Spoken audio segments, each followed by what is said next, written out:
Monsieur le Président de l'Assemblée nationale, Madame le ministre de la Justice, chers collègues, tey fii ci Assemblée nationale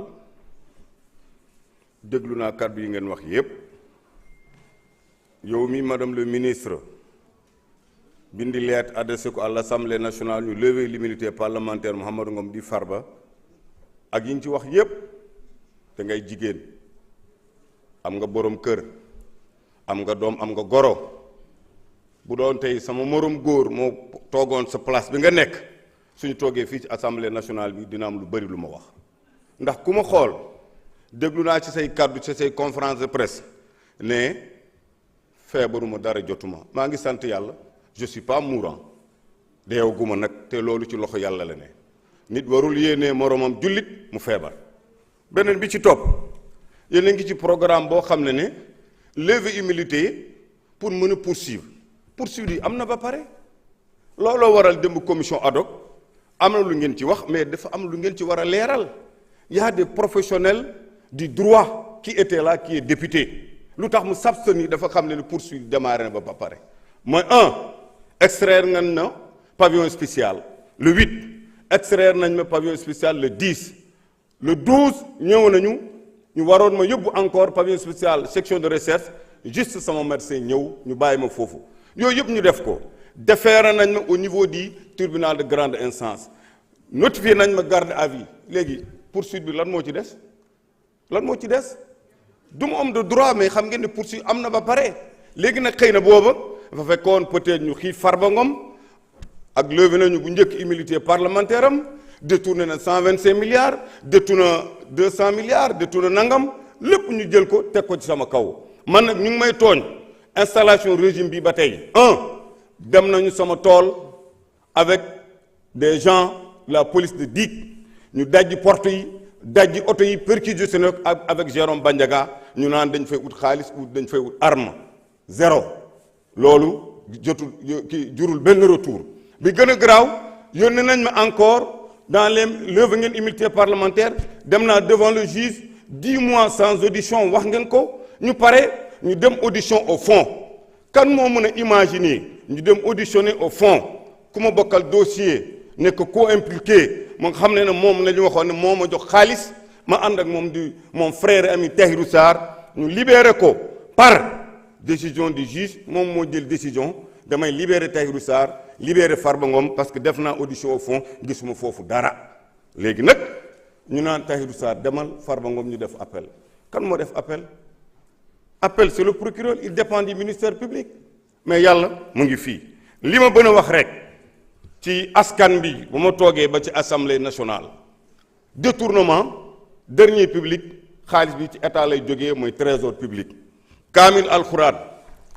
mu ngi nii laa yor di jullit daa ku ko gëmul ku nekk rek moo xam ne kaamil alxuraan du kaamil nag bu ñu xotti dara de kaamil bu mod la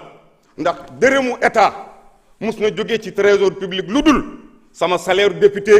sama salaire maire ou sama immeuble yi nga xam ne dama ko loué patrimoine bâti dërëmu état bu dee mus na jógee ci trésor public dugg sama compte wala compte société il a mis le juge a mis délégation du judiciaire police dem enquête def lu nekk waat naa ci yàlla ak kaamil alxuraan bii mooy sama seede ndax mus naa jël xaalisu état duggal ko ci trésor public xaalis boo xam ne jóge na ci trésor public s'il vous plaît kaamil alxuraan la laa wax bu dee xaalisu état mus naa jógee ci trésor public dugg sama compte société yi ma am mus naa am ak kaamil alxuraan bi yàlla bu ma ko jëriñoo sama àdduna loolu dama koy wax loolu nga ànd ak man nekk ak pouvoir ak nekk dans l'opposition kaamil alxuraan Farba moomu ko moomu leen ko képp kuy jullit yaa ko moom beneen bi may teg tamit wax leen ne bandiraaɓe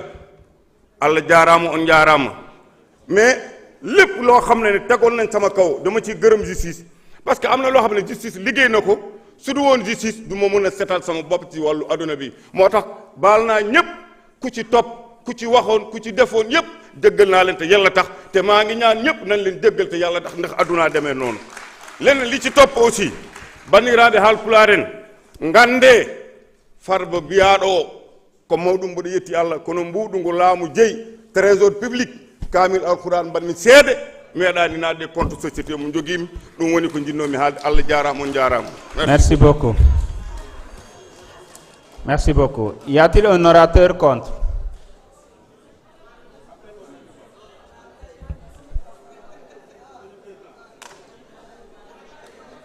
Un orateur contre? Ouais, allez-y.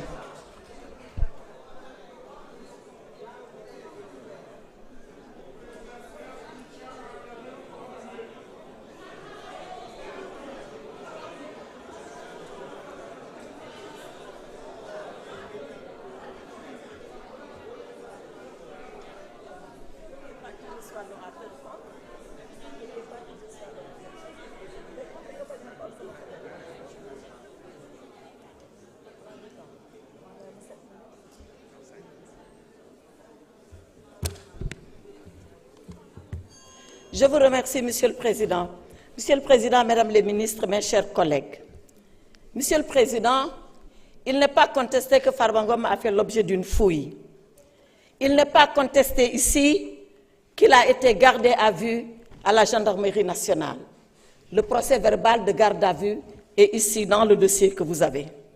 Il n'est pas contesté qu'après cette garde à vue, il a fait l'objet d'un déferment devant Monsieur le procureur de la République. Il n'est même pas contesté que c'est à la suite de ce déferment que Monsieur le procureur de la République s'est avisé en disant que son immunité parlementaire n'a pas été levée et qu'il fallait arrêter les poursuites et le retourner au pavillon spécial. Alors, si tous ces faits ne sont pas contestés, et ces faits ne peuvent pas être contestés parce qu'étant exactement la vérité et la vraie vérité, qu'est-ce qui est alors contesté? Ce qui est contesté, ce qui est contestable et ce qui est illégal, c'est la procédure qui a été engagée. Farba Ngom a fait l'objet d'une garde à vue. Je ne parle pas de ce qui lui a été reproché. Ce qui lui a été reproché, introduction d'objets prohibés, violation du secret de l'instruction, images contraires, diffusion d'images contraires aux bonnes mœurs, corruption, on y reviendra et les accusations vont s'effondrer comme châteaux de cartes ou alors comme des châteaux sur le sable. Parce que rien, absolument rien ne tient. Ce qui est par contre illégal, c'est d'avoir ouvert le téléphone de Farba Ngom sans sa présence, sans la présence de ses avocats. Ce qui est illégal, c'est de venir dire à l'opinion nationale et internationale qu'est-ce que nous avons trouvé dans les téléphones. Or, l'intimité des communications est garantie. Elle est garantie par l'article 13 de notre Constitution. Elle est garantie par le Code pénal. Elle est garantie par le Code des communications. Tout ça a été allègrement violé pour venir dire que Farba Ngom a commis des délits. Mais Farba Ngom se défendra comme il sait se défendre, comme il s'est lavé lorsqu'on l'a maintenu en détention et qu'il a prouvé par des contestations sérieuses.